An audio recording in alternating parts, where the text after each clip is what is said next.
La bibite à patates arrive dans nos jardins. Doryphore adulte. Le doryphore de la pomme de terre Leptinotarsa disseminata, communément appelé bibite à patates, est essentiellement spécifique à la pomme de terre, ou patate si vous préférez. On dit qu'il mangera, s'il faut, le feuillage des tomates, des poivrons, des daturas, des pétunias et d'autres plantes de la même famille, les solanacées, mais personnellement, en plus de 40 ans de jardinage, je n'ai jamais eu de problème de doryphore sur aucune autre plante. Larve.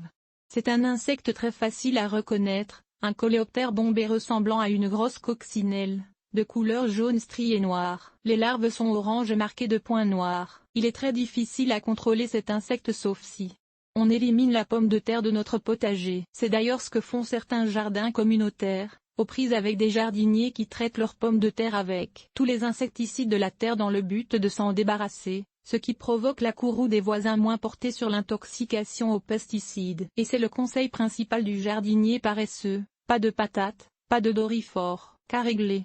Vous irez acheter vos pommes de terre au supermarché comme tout le monde. Mais si vous tenez à tout prix à cultiver des pommes de terre malgré la nécessité de contrôler le doryphore, voici quelques trucs pour vous aider. Mieux vaut prévenir que guérir d'abord. Si les doryphores ne sont pas encore arrivés dans vos plants, allez vite les couvrir d'une couverture flottante et fixez-la bien au sol. L'eau, l'air et le soleil peuvent pénétrer cette barrière, mais pas les doryphores. Pour que cette technique fonctionne, il faut absolument que vous ayez fait une rotation de culture, donc que vos pommes de terre poussent dans une section du potager où il n'y en avait pas l'an dernier. Sinon, quand les doryphores sortent de terre, ils passent l'hiver dans le sol au pied de leur hôte de l'année précédente. Ils se trouveront à l'intérieur de la barrière où ils pourront se délecter de vos plants de pommes de terre à l'abri de vos traitements. Trop tard?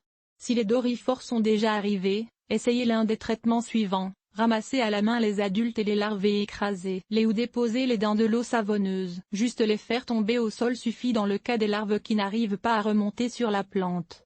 Passez un aspirateur à main dans le feuillage pour ramasser les adultes et les larves. Cherchez et écrasez les œufs oranges trouvés sous les feuilles. Libérez des larves de coccinelles prédatrices et espérez qu'elles ne s'envolent toutes. Vaporisez régulièrement avec des insecticides appropriés, pyréthrine, Nîmes, etc. Traité au BTT Bacillus thuringiensis tenebrioni.